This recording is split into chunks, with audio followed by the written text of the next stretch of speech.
ಮಗನೇ ಕಿಟ್ಟುನಿ, ಹಸುವೋ ಕಾಗೇನೋ ಬಂದು ಇದನ್ನ ತಿಂದೇ ಇರೋ ತರ ನೋಡ್ಕೋ. ಸರಿ ಅಮ್ಮ, ಹುಷಾರಾಗಿರ್ತೀನಿ. ನಾನು ಇಲ್ಲಿ ಕೂತಿರೋವರ್ಗು ಯಾವ್ದೇ ಕಾಗೆ ಆಗ್ಲಿ ಇಲ್ಲ ಕೋಳಿ ಆದ್ರೂ ಈ ಕಡೆ ಬರ್ತೀರಾ, ನಾನ್ ನೋಡ್ಕೊಂತೀನಿ. ತುಂಬಾ ಒಳ್ಳೆ ಹುಡುಗ. ನಾನು ಬೇಗ ಹೋಗಿ ಪುವಾಲು ಹಸುಗೆ ಹುಲ್ಲನ್ನು ಕೊಯ್ಕೊಂಡ್ ಬರ್ತೀನಿ. ಸರಿ ಆಯ್ತು ಅಮ್ಮ, ನೀವ್ ಹೋಗ್ಬಿಟ್ ಬನ್ನಿ. ಶೂ, ಇಲ್ಲಿಂದ ಹೋಗು ಕಾಗೆ. ಇಲ್ಲಿರೋ ಒಂದು ಧಾನ್ಯನ ನಿನ್ನ ತಿನ್ನಕ್ಕೆ ನಾನ್ ಬಿಡಲ್ಲ. ಹೋಗು ಹೋಗು. ವಾವ್, ಈ ಚಿಕ್ಕ ಮನೆ ನೋಡಕ್ ಎಷ್ಟು ಸುಂದರವಾಗಿದೆ ಅಲ್ವಾ? ಅರೆ, ಏನು ನನ್ನ ಚುಡಾಯಿಸ್ತಾ ಇದೀಯಾ? ನಾನ್ ನಿನಗಿಂತ ವೇಗವಾಗಿ ಓಡ್ತೀನಿ. ಅರೆ ಇದು ನೋಡ್ತೀರು? ಅರೆ, ಎಷ್ಟ್ ಬೇಗ ಓಡೋಗ್ತೀಯಾ? ಏನ್ ಅನ್ಕೊಂಡೆ? ನನ್ನ ಸೋಲಿಸ್ಬೋದ್ ಅನ್ಕೊಂಡ? ನೋಡ್ದ, ನಾನ್ ನಿನ್ನ ಸೋಲಿಸ್ಬಿಟ್ಟೆ. ಈಗ ನಾನ್ ನೋಡ್ತೀನಿ, ನೀನ್ ಬಂದು ನನ್ನ ಹಿಡಿ. ಕಿಟ್ಟುನಿ, ಮಗನೇ ಕಿಟ್ಟುನಿ. ಅರೆ, ಅಮ್ಮ ನನ್ನ ಕರೀತಿದ್ದಾರೆ. ಇಲ್ಲ, ಇಷ್ಟ ಬೇಗ ನನ್ ಮನೆಗೆ ಹೋಗಲ್ಲ. ನಾನು ಇನ್ನು ಸ್ವಲ್ಪ ನಿನ್ ಜೊತೆ ಆಟ ಆಡ್ಬೇಕು. ಮಳೆ ಬೇರೆ ಬರ್ತಿದ್ಯಲ್ಲ, ಅದಕ್ಕೆ ಅಮ್ಮ ಕರೀತಿರ್ಬೇಕು. ಆ ಗೋಧಿನ ಅಮ್ಮನೇ ಎತ್ತಿಟ್ಬಿಡ್ತಾರಲ್ವಾ? ಮಗುವೆ, ಅರೆ, ನನ್ನಮ್ಮ ಕೂಡ ನನ್ನ ಕರೀತಿದ್ದಾರೆ. ಕಿಟ್ಟುನಿ, ನಾನಿನ್ನ ನಿನ್ ಜೊತೆ ಆಡಕ್ಕಾಗಲ್ಲ. ಅಮ್ಮ ಕರೀತಾ ಇದ್ದಾರೆ, ನಾನು ಹೋಗ್ಬೇಕು. ನಿಮ್ಮ ಅಮ್ಮನು ನಿನ್ ಕರೀತಿದ್ದಾರೆ ಅನ್ಸುತ್ತೆ. ನೀನು ಹೋಗ್ಬೇಡ, ನನ್ ಜೊತೆ ಸ್ವಲ್ಪ ಆಟ ಆಡು. ಇಲ್ಲ, ನಾನ್ ನಿನ್ ಜೊತೆ ಇನ್ನೂ ಆಟಾಡಲ್ಲ. ನಾನ್ ಮನೆಗ್ ಹೋಗ್ಬೇಕು. ಹಾಗಾದ್ರೆ ಸರಿ, ಹೋಗು. ನಮ್ಮಮ್ಮನು ಕರೆದ್ರು, ಆದ್ರೆ ನಾನ್ ಹೋಗಿಲ್ಲ ಅಲ್ವಾ? ಒಳ್ಳೆ ಫ್ರೆಂಡ್ಸ್ ಆತರ ಬಿಟ್ಟು ಹೋಗಲ್ಲ. ಅವ್ರು ಯಾವಾಗ್ಲೂ ಜೊತೆಲೇ ಇರ್ತಾರೆ. ಇವ್ನ್ ಯಾಕೆಷ್ಟು ಬೇಗ ಹೋದ ಅಂತ ನಾನ್ ಹೋಗ್ ನೋಡ್ತೀನಿ.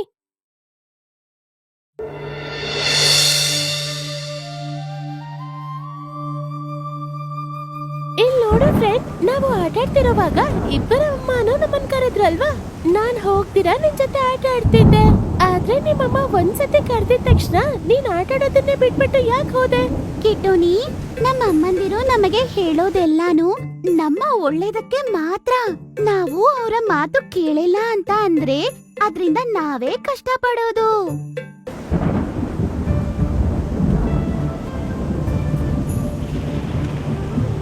ಅರೆ, ಏನು ಇಷ್ಟ ಜೋರ ಗಾಳಿ ಬೀಸ್ತಿದೆ? ಈ ಗಾಳಿಗೆ ಮರ ಯಾವ್ದಾದ್ರು ಕೆಳಗ್ ಬಿದ್ರೆ? ನಿಮ್ಮಮ್ಮ ಕರೆದಾಗ ಹೋಗಿದ್ರೆ ನೀನೀಗ ಇಷ್ಟು ಭಯ ಪಡ್ಬೇಕಾಗಿರುವ ಅವಶ್ಯಕತೆ ಇರ್ತಿರ್ಲಿಲ್ಲ ಕಿಟ್ಟುನಿ. ಸರಿಯಾಗಿ ಹೇಳ್ದೆ. ಅಮ್ಮ ಹೇಳಿದ್ ಕೇಳ್ದಿರಾ ನಾನ್ ದೊಡ್ಡ ತಪ್ಪು ಮಾಡ್ಬಿಟ್ಟೆ. ಇನ್ಮೇಲಾದ್ರೂ ಜ್ಞಾಪಕ ಇಟ್ಕೋ, ಮತ್ತೆ ಈ ಒಂದು ತಪ್ಪನ್ನ ಮಾಡ್ಬಾರ್ದು. ಹಾ, ಮಳೆ ಕೂಡ ಕಮ್ಮಿ ಆಗ್ತಾ ಇದೆ.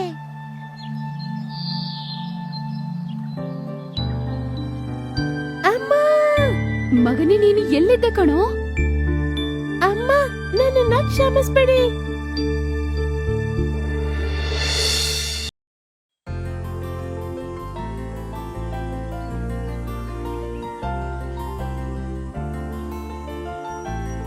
ಕಾಡಿನ ಬಳಿ ಇರುವ ಒಂದು ಊರಲ್ಲಿ ಕಿಂಗಿಣಿ ಎಂಬುವ ಒಂದು ಹಸುವು ಇತ್ತು.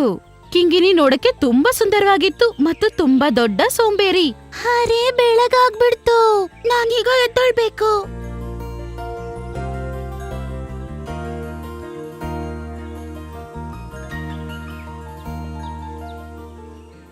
ನಂಗ್ ತುಂಬಾ ಹಸಿವಾಗ್ತಾ ಇದೆ. ನಾನು ನದಿಯ ಬಳಿ ಹೋಗಿ ಅಲ್ಲಿರುವ ಹುಲ್ಲನ್ನು ತಿಂತೀನಿ. ಅಲ್ಲಿರುವ ಹುಲ್ಲು ತುಂಬಾನೇ ರುಚಿಯಾಗಿರುತ್ತೆ. ಅದ್ರ ಬಗ್ಗೆ ಯೋಚನೆ ಮಾಡಿದ್ರೇನೆ ಈಗ್ಲೇ ತಿನ್ಬೇಕನ್ನಿಸ್ತಿದೆ.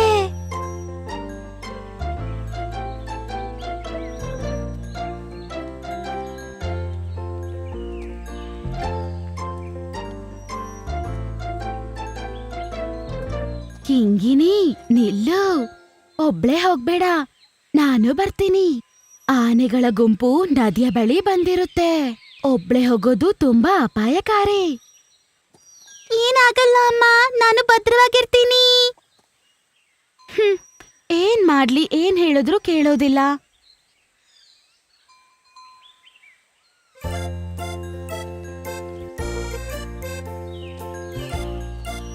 ನನಗೆ ಆ ಕುಂಜನಿಲ್ಲೆಲ್ಲೂ ಕಾಣಿಸ್ತಾ ಇಲ್ಲ. ಬೆಳಗಾಯ್ತಲ್ವಾ? ಅವನೇನ್ ಇನ್ನೂ ಎದ್ದಿಲ್ವಾ?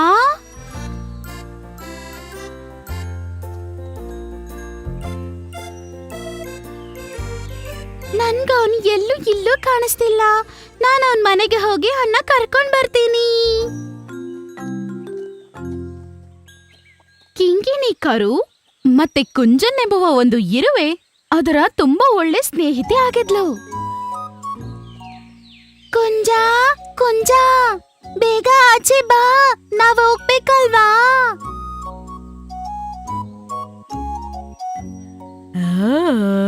ನೋಡ್ತಿದ್ರೆ ಬೆಳಗಾದಂಗ ಅನಿಸ್ತದೆ. ಅರೆ ಏನು ಕಿಂಗಿಣಿ, ಬೆಳಗ್ಗೆ ಎಳ್ಳೊರಟೆ? ಬೇಗ ಬಾ, ನಂಗ್ ತುಂಬಾ ಹಶ್ವಾಗ್ತಿದೆ. ನದಿ ಹತ್ರ ಹೋಗಿ ಅಲ್ಲಿರುವ ಹುಲ್ಲು ತಿನ್ಬೇಕಂತ ಆಸೆ. ಹಾಗಾದ್ರೆ ನೀನ್ ಬೇಗ ಹೋಗಿ ಹುಲ್ಲು ತಿನ್ಬಿಟ್ಟು ಬೇಗ ಬಾ. ನೆನ್ನೆನೆ ನನ್ ಬೇಕಾದ ಆಹಾರ ಅಲ್ಲ ಮನೇಲಿ ತುಂಬಿಸಿಟ್ಟಿದ್ದೇನೆ. ಹಂಗ್ ಹೇಳ್ಬೇಡ ಕುಂಜ, ನನ್ ಜೊತೆ ಬರಲ್ಲ ಅಂತ ಹೇಳೋದು ಸರಿ ಇಲ್ಲ. ಆನೆಗಳ ಗುಂಪು ಆಲ್ರೆಡಿ ನದಿ ಹತ್ರ ಬಂದಿರುತ್ತೆ. ಮಾನ್ಯ ನಾನೇ ತುಂಬಾನೇ ಕೆಟ್ಟವನು. ನನ್ನ ನೋಡ್ದಾಗಲ್ಲ ನನ್ನನ್ನ ಇಟ್ಕೊಳಕ್ ಬರ್ತಾನೆ. ಅವನು ನನ್ನನ್ನ ಹುಲ್ಲು ತಿನ್ನೋದಕ್ಕೆ ಬಿಡೋದೇ ಇಲ್ಲ. ಅವನು ಹುಲ್ಲು ತಿನ್ನಲ್ಲ, ನನ್ನನ್ನ ಕೂಡ ತಿನ್ನಕ್ ಬಿಡೋದಿಲ್ಲ. ಹಾ ಹಂಗ ಸರಿ, ಅದಕ್ಕೆ ನಾನ್ ಬಂದು ಏನ್ ಮಾಡ್ಲಿ? ನೀನು ನನ್ ಜೊತೆ ಇದ್ರೆ ಮಾತ್ರ ಸಾಕು. ನಾನು ಹುಲ್ಲನ್ನು ತಿನ್ನುವ ಸಮಯದಲ್ಲಿ ನೀನು ನದಿಯ ಕಡೆ ಗಮನ ಕೊಡು. ಅವ್ರು ಆಚೆ ಬರ್ತಿದಾರೆ ಅಂತ ಗೊತ್ತಾಗುವಾಗ ನಾವಿಬ್ರು ಅಲ್ಲಿಂದ ಓಡೋಗ್ಬಿಡೋಣ. ಅದೇನಾ ವಿಷಯ? ಹಾಗಾದ್ರೆ ನಾನ್ ಬರ್ತೀನಿ. ಕುಂಜನ್ ಮತ್ತೆ ಕಿಂಗಿಣಿ ಇಬ್ರು ನದಿಯ ಬಳಿ ಹೋಗ್ತಾರೆ. ಅರೆ ಕಿಂಗಿಣಿ, ನಾವು ಆ ಮನ್ಯ ಆನೆನ ಅಷ್ಟು ಸುಲಭವಾಗಿ ಹೋಗಕ್ ಬಿಡ್ಬಾರ್ದು. ಅವನೇನು ಆ ಹುಲ್ಲನ್ನ ತಿನ್ನಲ್ಲ, ಮತ್ತೆ ನಿನ್ನನ್ನು ಅವ್ನ್ ತಿನ್ನಕ್ ಬಿಡಲ್ಲ. ಇದು ತುಂಬಾ ಕೆಟ್ಟ ವಿಷಯ ಅಲ್ವಾ? ಹಾ, ನೀನೇನೋ ಸರಿಯಾಗಿ ಹೇಳ್ತಿದ್ಯಾ. ಆದ್ರೆ ನಾವು ಆನೆಗಳ ಜೊತೆ ಏನಾದ್ರೂ ಮಸ್ತಿ ಮಾಡಿದ್ರೆ ಅವ್ರು ನಮ್ಮನ್ನ ಸುಮ್ನೆ ಬಿಡಲ್ಲ. ಆನೆಗಳು ತುಂಬಾನೇ ಶಕ್ತಿಶಾಲಿಯಾಗಿರ್ತವೆ. ನಮ್ ಕೈಲವ್ರನ್ನ ಸೋಲ್ಸಕ್ಕೆ ಆಗೋದಿಲ್ಲ. ಆದ್ರಿಂದಾನೇ ಮನ್ಯನಾನೆಗೆ ತುಂಬಾನೇ ಅಹಂಕಾರ. ಅವನ ಅಹಂಕಾರವನ್ನು ಇವತ್ತು ನಾನು ಭಸ್ಮ ಮಾಡ್ತೀನಿ. ನೀನು ತುಂಬಾ ಚಿಕ್ಕದಾಗಿದೀಯ, ಅದರ ಜೊತೆ ನಿನ್ ಕೈಲಿ ಜಗಳ ಮಾಡಕ್ಕಾಗಲ್ಲ. ಆ ಆನೆ ನಿಮ್ ಮೇಲೆ ಕಾಲಿಟ್ರೆ ಸಾಕು, ದಡಾಮ್. ಮತ್ತೆ ಬೇರೆ ವಿಷಯ ನಿಂಗ್ ಗೊತ್ತೇ ಇರುತ್ತೆ. ಹಾ, ನಾನು ಚಿಕ್ಕದಾಗೇ ಇದ್ದೀನಿ, ಅದೇನೋ ನಿಜ. ಆದ್ರೆ ನನ್ ಕೈಲಿ ಕೂಡ ತುಂಬಾ ವಿಷಯಗಳು ಮಾಡಕ್ಕಾಗತ್ತೆ. ಸರಿ ಬಾ ನೋಡೋಣ, ಈ ಚಿಕ್ಕ ಕುಂಜನ್ ಆನೆಗಳನ್ನ ಏನ್ ಮಾಡತ್ತಂತ. ನೀನು ಬರೀ ನೋಡ್ತಿರು, ನನ್ ಕೈಲಿ ಏನ್ ಮಾಡಕ್ಕಾಗತ್ತೆ ಅಂತ ನಾನ್ ನಿನಗೆ ತೋರಿಸ್ತೀನಿ. ಹೋಗು, ನೀನ್ ಹೇಳೋದ್ ಕೇಳ್ತಿದ್ರೇನೆ ನನಗೆ ತುಂಬಾ ಭಯ ಆಗ್ತಾ ಇದೆ. ಅರೆ ಭಯ ಪಡ್ಬೇಡ.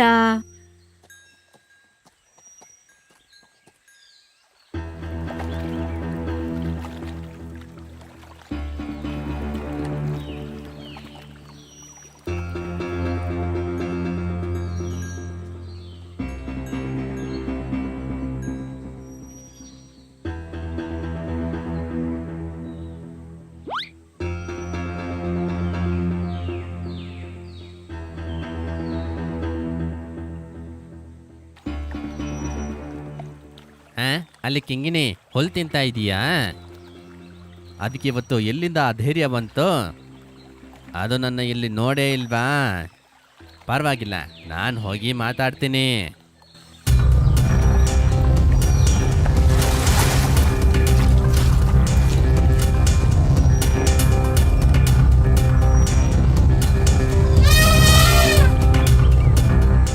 ಅರೆ ನೋಡು, ನಮ್ಮನ್ನ ನೋಡ್ಬಿಟ್ಟ. ಈಗ ನಾವೇನ್ ಮಾಡೋದು? ನೀನು ಏನು ಯೋಚನೆ ಮಾಡದೆ ಹೊಟ್ಟೆ ತುಂಬಾ ಹುಲ್ಲನ್ನು ತಿನ್ನು. ನಾನು ಅಷ್ಟು ಜೋರಾಗಿ ಕೂಗ್ದೆ, ಆದರೂ ಕೂಡ ನನ್ನ ಮಾತಿಗೆ ಬೆಲೆನೇ ಇಲ್ವಾ? ನಾನು ಹೋಗಿ ಅವ್ರನ್ನ ಹಿಡಿಲೇಬೇಕೀಗ.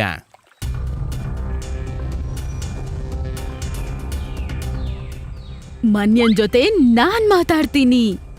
ಮನ್ಯ ಅಲ್ಲೇ ಇರು. ಕಿಂಗಿನಿ ಯಾವಾಗ್ಲೂ ನಿನ್ನ ಹಿಂಸೆ ಮಾಡೇ ಇಲ್ಲ.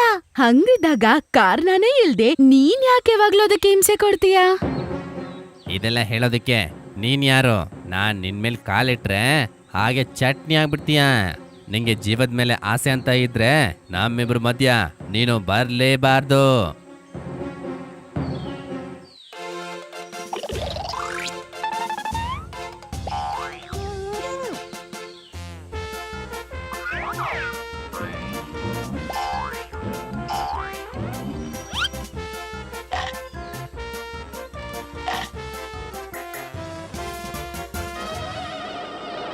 ಪುಂಜ ತುಂಬ ನೋವಾಗ್ತಾ ಇದೆ. ದಯವಿಟ್ಟು ನನ್ನ ಸೊಂಡ್ಲಿಂದ ಹೊರಗಡೆ ಬಂದ್ಬಿಡು. ನಾನಿಲ್ಲಿಂದ ಅಷ್ಟು ಸುಲಭವಾಗಿ ಆಚೆ ಬರೋದಿಲ್ಲ. ನೀನು ಕಿಂಗನಿಗೆ ಇನ್ಮೇಲೆ ಏನು ತೊಂದರೆ ಕೊಡೋದಿಲ್ಲ ಅಂತ ನನಗೆ ಪ್ರಮಾಣ ಮಾಡಿದ್ರೆ ಮಾತ್ರ ನಾನು ಆಚೆ ಬರ್ತೀನಿ. ಕುಂಜ, ಇಲ್ಲ ಕುಂಜ, ಇನ್ ಮುಂದೆ ಕಿಂಗಿನಿಗೆ ನಾನು ತೊಂದರೆನೇ ಕೊಡೋದಿಲ್ಲ. ದಯವಿಟ್ಟು ಹೊರಗಡೆ ಬಂದ್ಬಿಡು.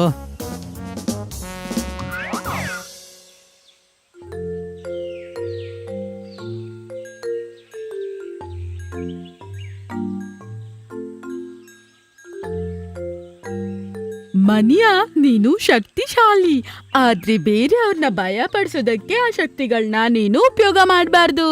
ನಿನ್ನ ಶಕ್ತಿಗಳನ್ನು ಬೇರೆಯವರಿಗೆ ಸಹಾಯ ಮಾಡೋದಕ್ಕೆ ನೀನು ಉಪಯೋಗಿಸ್ಕೋಬೇಕು.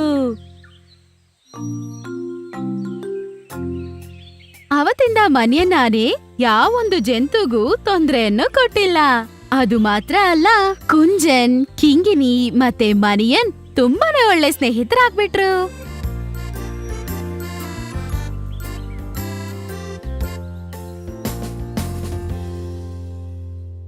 ತುಂಬಾ ವರ್ಷಗಳ ಹಿಂದೆ ಒಂದು ಚಿಕ್ಕ ಹಳ್ಳಿಯಲ್ಲಿ ರಾಮು ಅನ್ನೋ ವ್ಯಕ್ತಿ ವಾಸ ಮಾಡ್ತಿದ್ರು. ಅವ್ರ ಹತ್ರ ತುಂಬಾನೇ ಕೋಳಿಗಳಿರ್ತಿತ್ತು.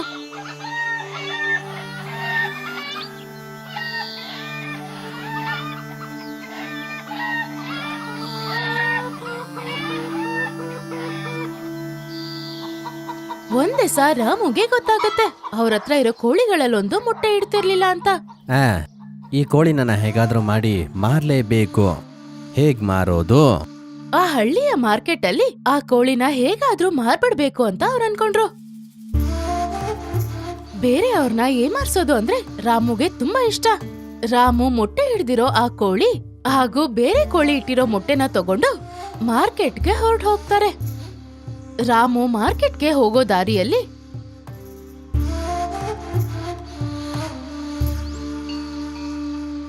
ಅರೆ, ಯಾರಿದು? ಹೋ, ನೀವಾ? ಮತ್ತೆ ಎಲ್ಲಿಂದ ಬರ್ತಾ ಇದ್ದೀರಾ? ನಾನು ಏನ್ ಹೇಳೋದು ರಾಮು, ನಾನು ದನ ಸಂತೆಯಿಂದ ಬರ್ತಾ ಇದ್ದೀನಿ. ಏನಾಯ್ತು?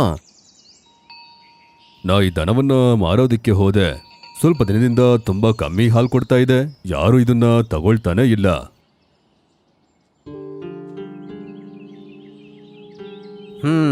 ಇದು ಎಷ್ಟು ಹಾಲು ಕೊಡುತ್ತೆ? ಏನ್ ಹೇಳಿ, 1 ಲೀಟ್ರ್ ಕೊಡೋದು ಜಾಸ್ತಿ.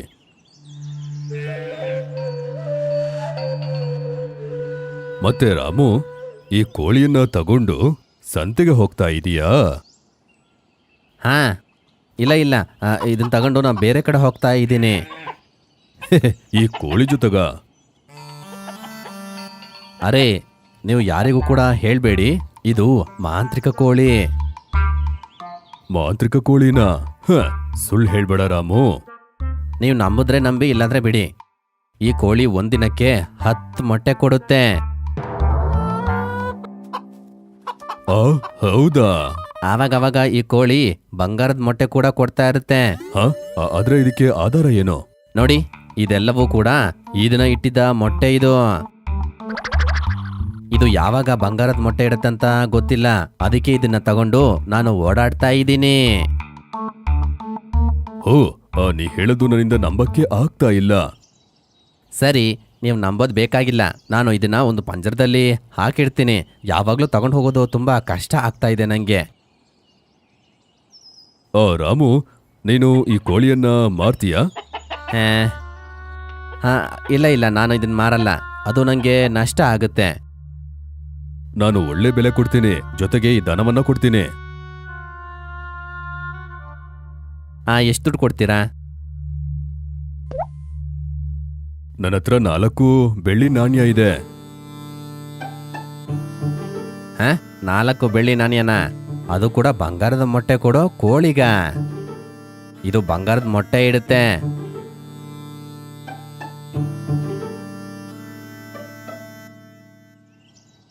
ನನ್ನ ಹತ್ರ ಈ ಬಂಗಾರದ ಉಂಗುರ ಮಾತ್ರ ಇದೆ.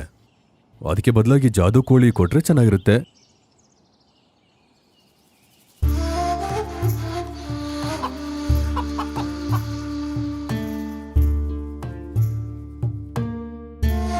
ಇವನು ದೊಡ್ಡ ಮುಟ್ಟಾಳ. ಈಗ ನಾನು ಈ ದನವನ್ನ ಬೇರೆ ಯಾರಿಗಾದ್ರೂ ಮಾರ್ಬೇಕಲ್ಲ, ಏನಾದ್ರೂ ಮಾಡ್ತೀನಿ.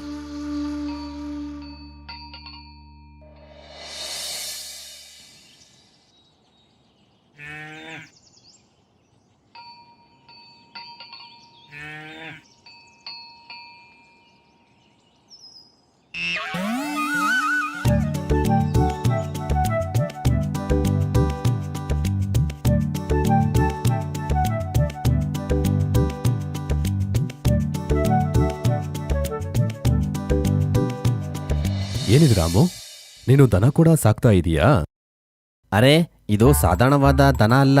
ಈ ದನದ ಹಾಲು ತುಂಬಾ ಸ್ವಾದಿಷ್ಟವಾಗಿರುತ್ತೆ. ಹೌದಾ? ಅದು ಮಾತ್ರ ಅಲ್ಲ, ಇದು ದಿನಕ್ಕೆ 30 ಲೀಟ್ರ್ ಹಾಲು ಕೊಡುತ್ತೆ. ಅವಾಗವಾಗ 40 ಲೀಟರ್ ಕೂಡ ಕೊಡುತ್ತೆ. ಮತ್ ಏನ್ ಬೇಕು ಹೇಳು? ನೀನ್ ಹೇಳ್ತಾ ಇರೋದು ಸತ್ಯನಾ? ಆ 40 ಲೀಟ್ರು ಹಾಲಾ? ಹೌದು, ನಾನು ಕೂಡ ಮೊದ್ಲಿಗೆ ನಂಬ್ತಾನೆ ಇರ್ಲಿಲ್ಲ. ಆಮೇಲೆ 30 ಲೀಟರ್ ಹಾಲು ಕೊಟ್ಮೇಲೆ ನಂಗೆ ನಂಬಿಕೆ ಬಂತು. ಮತ್ತೆ ಆ ಹಾಲು ಎಲ್ಲಿದೆ? ನಾ ಅದನ್ನ ಸಂತೆಲಿ ಮಾರ್ಬಿಟ್ಟೆ. ಆದ್ರೆ ನಿಂಗೆ ಇದ್ರಲ್ಲಿ ಅನುಭವನೇ ಇಲ್ವಲ್ಲ? ಹೌದು, ಆದ್ರೆ ಇದನ್ನ ನೋಡಿದ ಕೂಡಲೇ ಇದನ್ನ ಮಾರೋಣ ಅಂತ ನಂಗೆ ಮನ್ಸೇ ಇರ್ಲಿಲ್ಲ. ಯಾರಾದ್ರೂ ಈ ರೀತಿ ದನನ ಮಾರೋದಕ್ಕೆ ಯೋಚನೆ ಮಾಡ್ತಾರಾ? ನೀನೇ ಹೇಳ್ ನೋಡೋಣ. ಹಾ ಸರಿ.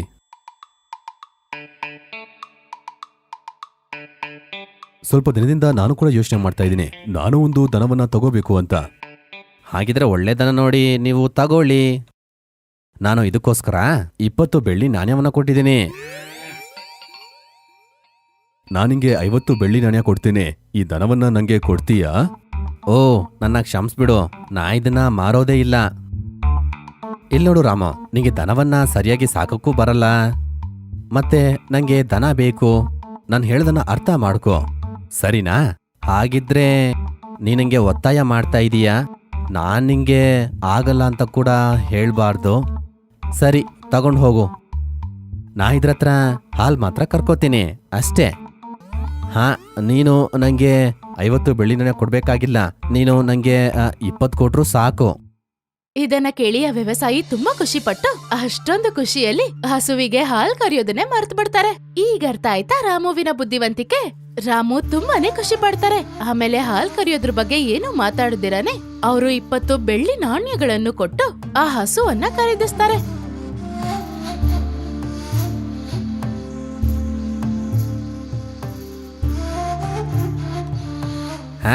ಇವತ್ತಿನ ದಿನ ಅಂತೂ ತುಂಬಾ ಚೆನ್ನಾಗಿದೆ. ಎಲ್ಲ ದಿನ ಹೀಗಿದ್ರೆ ಚೆನ್ನಾಗಿರುತ್ತೆ.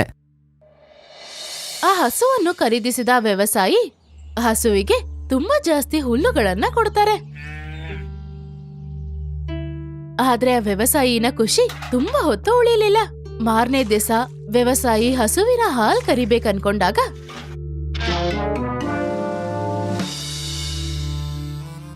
ಅಯ್ಯೋ, ಈಗ ಏನ್ ಮಾಡೋದು? ಈ ರಾಮು ನಮ್ಮನ್ನ ಏಮರ್ಸ್ಬಿಟ್ನಲ್ಲ. 30 ಲೀಟರ್ ಹಾಲ್ ಕೊಡುತ್ತೆ ಅಂತ ಹೇಳ್ದ, 2 ಲೀಟರ್ ಕೂಡ ಸಿಗ್ತಾ ಇಲ್ಲ. ತಗೊಳಕ್ಕಿಂತ ಮುಂಚೆ ಒಂದ್ಸಲ ಯೋಚನೆ ಮಾಡ್ಬೇಕಾಗಿತ್ತು. ದನವನ್ನ ತಗೊಂಡಾಯ್ತು, ನಂಗೆ ಮೋಸ ಮಾಡಿದಾನೆ. ರಾಮು ದನವನ್ನ ವಾಪಸ್ ತಗೊಳಲ್ಲ, ಅದು ಪಕ್ಕ. ನಾವ್ ಹೋಗಿ ಸರ್ಪಂಚ್ ಹತ್ರ ಮಾತಾಡ್ಕೊಂಡ್ ಬರಣ್ವಾ? ಅದು ಸರಿನೇ, ನಾನು ಹೋಗಿ ಬೇಗ ವಾಪಸ್ ಬರ್ತೀನಿ. ಆ ವ್ಯವಸಾಯಿ ಸರ್ಪಂಚನ ನೋಡಕ್ಕೆ ಅಂತ ಹೊರಡ್ತಾರೆ.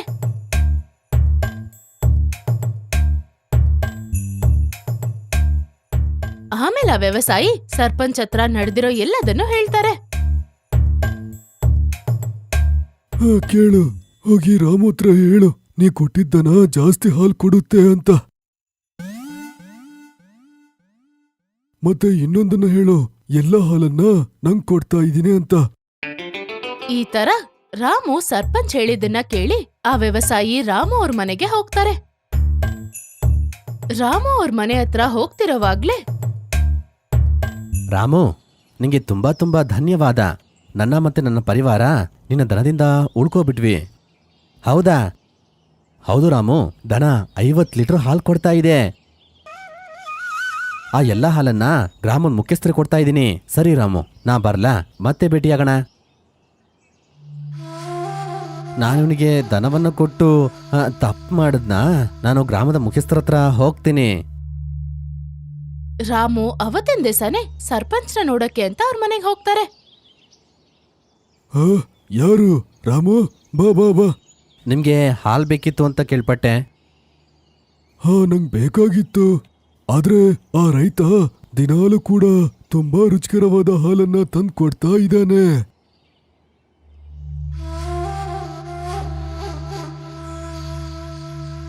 ಅರೆ, ಈಗ ನಾನು ಏನು ಮಾಡೋದು? ಮುಖ್ಯಸ್ಥರು ಸುಳ್ಳು ಹೇಳೋದೇ ಇಲ್ಲ. ಅಂದ್ರೆ ಆ ರೈತ ಹೇಳಿದ್ದು ನಿಜಾನೇ.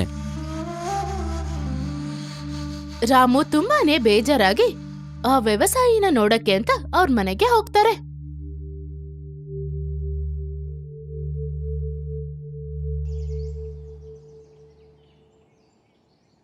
ಹಾ, ಬಾ ರಾಮು. ತುಂಡು ದನಕ್ಕೆ ಈ ಹುಲ್ಲು ತುಂಬಾ ಇಷ್ಟ ಆಗುತ್ತೆ. ಹಾ, ಅದು ಏನಂದ್ರೆ ನಾನು ದನವನ್ನ ವಾಪಸ್ ತಗೊಳಕ್ ಬಂದಿದ್ದೀನಿ. ಹಾ, ವಾಪಸ್ ತಗೊಳಕ್ ಬಂದಿದೀಯಾ? ಹಾ, ಹೌದು. ಇಲ್ಲ ಇಲ್ಲ, ನಾನು ಈ ದನವನ್ನ ಮಾರೋದಿಲ್ಲ. ಈ ದನ ನನ್ನ ಜೀವನವನ್ನ ಬದಲಾಯಿಸ್ಬಿಟ್ಟಿದೆ. ಹಾಗೆಲ್ಲ ನಂಗೆ ಹೇಳಬೇಡಿ. ಈ ದನವನ್ನ ನಾನು ತಗೊಳ್ಳೇಬೇಕೀಗ. ನಿಮ್ ಕೊಡೋಕ್ಕಿಂತ ಮುಂಚೆ ನಾನು ಸರಿಯಾಗಿ ಯೋಚನೆ ಮಾಡಿಲ್ಲ. ಅರೆ ಇಲ್ಲ ಇಲ್ಲ, ನಾ ಇದನ್ನ ಕೊಡೋದೇ ಇಲ್ಲ. ನೀನು ಎಷ್ಟು ದುಡ್ಡು ಕೊಟ್ರು ನಾನು ಕೊಡೋದಿಲ್ಲ. ಸರಿ ಸರಿ, ನೀ ಕೊಟ್ಟ ದುಡ್ಡ್ಕಿಂತ ನಾನು ಜಾಸ್ತಿ ದುಡ್ಡು ಕೊಡೋಕ್ಕೂ ಈಗ ನಾನು ತಯಾರಾಗಿದ್ದೀನಿ. ಸರಿ ಸರಿ, ನಿನ್ ದುಃಖ ಅರ್ಥ ಆಗತ್ತೆ. ನಂಗೆ ಏನು ಕೊಡ್ತೀಯಾ? ನೀವು ನನಗೆ ಏನು ಕೊಟ್ರಿ? ನೀವು ನನಗೆ 20 ಬೆಳ್ಳಿ ನಾಣ್ಯ ಕೊಟ್ರಲ್ಲ, ನಾನು ನಿಮಗೆ 30 ಕೊಡ್ತೀನಿ. 30? ಖಂಡಿತ ಇಲ್ವೇ ಇಲ್ಲ. ನನಗೆ ಕಮ್ಮಿ ಅಂದ್ರೂ ಕೂಡ 40 ಬೆಳ್ಳಿ ನಾಣ್ಯ ಬೇಕಾಗುತ್ತೆ. ಸರಿ, ಕೊಡ್ತೀನಿ.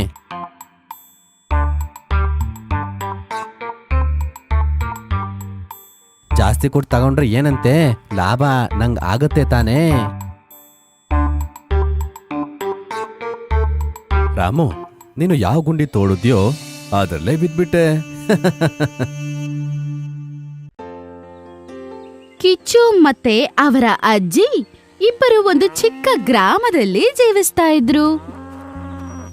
ಅವರಿಬ್ರು ತುಂಬಾ ಸಂತೋಷವಾಗಿ ಜೀವಿಸ್ತಿದ್ರು. ಅಜ್ಜಿಯ ಬಳಿ 2 ಹಸುಗಳಿದ್ವು. ಹೀಗೆ ಒಂದಿನ ಅಜ್ಜಿ ಮತ್ತೆ ನಮ್ಮ ಚಿಕ್ಕ ಕಿಚ್ಚು ಹಸುಗಳಿಗೆ ಆಹಾರ ಹಾಕ್ತಿದ್ರು.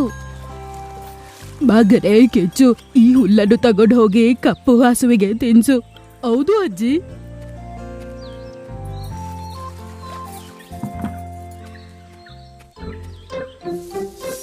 ಅಜ್ಜಿ ಅಜ್ಜಿ, ನಮ್ಮ ದನನ ನಾಳೆ ನದಿಯಲ್ಲಿ ಸ್ನಾನ ಮಾಡಕ್ ಕರ್ಕೊಂಡು ಹೋಗಣ್ವಾ? ಮತ್ತೇನಾ? ಅರೆ, ನೆನ್ನೆ ತಾನೇ ಹೋಗ್ ಬಂದ್ವಿ. ಪರವಾಗಿಲ್ಲ ಅಜ್ಜಿ, ನಾವು ನಾಳೆ ಕರ್ಕೊಂಡು ಹೋಗೋಣ. ಸರಿ ಸರಿ, ಈ ಹುಡುಗ ತುಂಬಾನೇ ಬುದ್ಧಿವಂತ. ನಿನಗೆ ನೀರಲ್ಲಿ ಆಟಾಡ್ಬೇಕಲ್ವಾ? ಇಲ್ಲ ಅಜ್ಜಿ, ನಾನು ನದಿಯಲ್ಲಿ ಆಟಾಡೋದಿಲ್ಲ. ಸುಳ್ಳು ಹೇಳ್ಬೇಡ. ಏನು, ನಿನ್ನ ಅಜ್ಜಿ ಹತ್ರನೇ ಸುಳ್ಳು ಹೇಳ್ತೀಯಾ?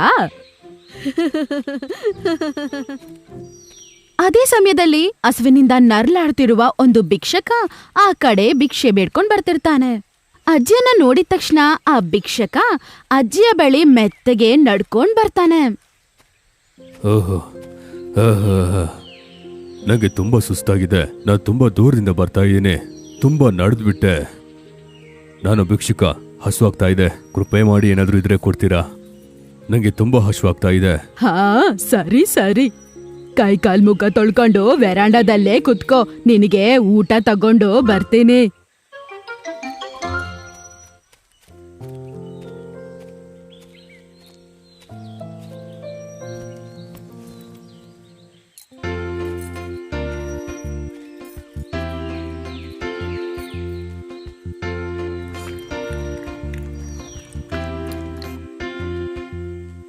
ಓಹ್, ನಿಮ್ಗೆ ತುಂಬಾ ತುಂಬಾ ಧನ್ಯವಾದ. ಅರೆ ಪರವಾಗಿಲ್ಲ. ಹಸುವಿನಲ್ಲಿರೋರ್ಗೆ ಊಟ ಹಾಕೋದು ಒಳ್ಳೆ ವಿಷಯನೇ ಅಲ್ವಾ? ಓ ಹೌದಾ? ಕೇಳು, ನಂಗೆ ನಿನ್ನ ಚೈನ್ ಬೇಕು ಮುದುಕಿ. ಕೇಳಿಸ್ತಾ? ಊಟ ತಿಂದು ಅವನಿಗೆ ಶಕ್ತಿ ಬಂದ ನಂತರ ಅವನ ಪ್ರವರ್ತನೆನೇ ಬದಲಾಗ್ಬಿಡುತ್ತೆ. ಅವನೊಬ್ಬ ಕಳ್ಳನಾಗಿರ್ತಾನೆ. ಅವನ್ ಜೋರಾಗಿ ನಗಕ್ ಶುರು ಮಾಡ್ತಾನೆ. ಇದನ್ನೆಲ್ಲ ನೋಡಿ ಅಜ್ಜಿ ಮತ್ತೆ ಕಿಚ್ಚು ತುಂಬಾನೇ ಭಯಪಡ್ತಾರೆ. ಅರೆ, ನಮ್ಮನ್ನೇನು ಮಾಡ್ಬೇಡ, ನಾವು ತುಂಬಾ ಸಾಧಾರಣವಾದ ಜನ. ಮತ್ತೆ ಬೇಗ ನಿನ್ನ ಓಲೆ ಮತ್ತೆ ಚೈನ್ನ ಕೊಟ್ಬಿಡು. ಅಜ್ಜಿ ಅಜ್ಜಿ, ಇದು ಬಂಗಾರ ಅಲ್ಲ ಅಂತ ಹೇಳಿದ್ರಿ. ಬಂಗಾರ ಅಲ್ಲ ಮೇಲೆ ಆಟೋ ಮೇಲೆ ಬಚ್ಚಿಟ್ಟಿದೀನಿ ಅಂತ ಹೇಳಿದ್ರಿ. ಏನು ಅಂದ್ರೆ ನಕಲಿ ಚೈನ ಕೊಟ್ಟು ನನ್ನೇ ಗೂಬೆ ಮಾಡ್ತೀರಾ? ನಾನ್ ನೋಡ್ರೆ ಮುಟ್ಟಾಳನ್ ಹಾಗೆ ಕಾಣತ್ತಾ? ಎಲ್ಲಿದ ಕೊಠಡಿ? ಎದಳಿ.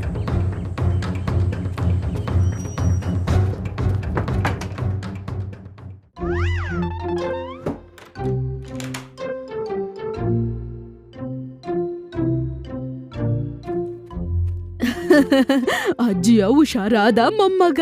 ಬಾ, ಊರ್ ಜನರನ್ನ ಕರ್ಕೊಂಡ್ ಬರೋಣ. ಇರಿ ಅಜ್ಜಿ, 2 ದಿನ ಅವನು ಹಸುವಿನಿಂದ ಚೆನ್ನಾಗ್ ನರ್ಲಾಡ್ಲಿ, ಆಮೇಲೆ ಗ್ರಾಮದ ಜನರನ್ನ ಕರೆಯೋಣ. ಸರಿಯಾಗಿ ಹೇಳ್ದೆ. ನಾವ್ ಅವನಿಗೆ ಆಹಾರ ಕೊಟ್ಟ ನಂತರ ಅವನ ನಿಜವಾದ ರೂಪವನ್ನು ತೋರಿಸಿದ. ಹೌದಜ್ಜಿ, ಅವನಿಗೆ ಒಳ್ಳೆ ಪಾಠವನ್ನ ಕಲಿಸ್ಬೇಕು. ಮತ್ತೆ ಈ ರೀತಿ ನಮ್ಮ ಬುದ್ಧಿವಂತನಾದ ಕಿಚ್ಚು ಕಳ್ಳನನ್ನು ಹಿಡ್ಕೋತಾನೆ. ಆ ಕಳ್ಳ 2 ದಿನದವರೆಗೂ ಅದೇ ರೂಮಲ್ಲಿ ಹಸುವಿನಿಂದ ನರ್ಲಾಡ್ತಾ ಇದ್ದ. ಅವನತ್ರ ಕುಡಿಯೋಣ ಅಂದ್ರೂ ನೀರ್ ಕೂಡ ಇರ್ಲಿಲ್ಲ. ಅದ್ರ ನಂತರ ಅಜ್ಜಿ ಊರ್ ಜನರಿಗೆ ಇದರ ಬಗ್ಗೆ ಹೇಳಿ ಆಮೇಲೆ ಊರ್ ಜನ ಎಲ್ಲರೂ ಸೇರ್ಕೊಂಡು ಆ ಕಳ್ಳನನ್ನ ಅರೆಸ್ಟ್ ಮಾಡಿಸ್ತಾರೆ.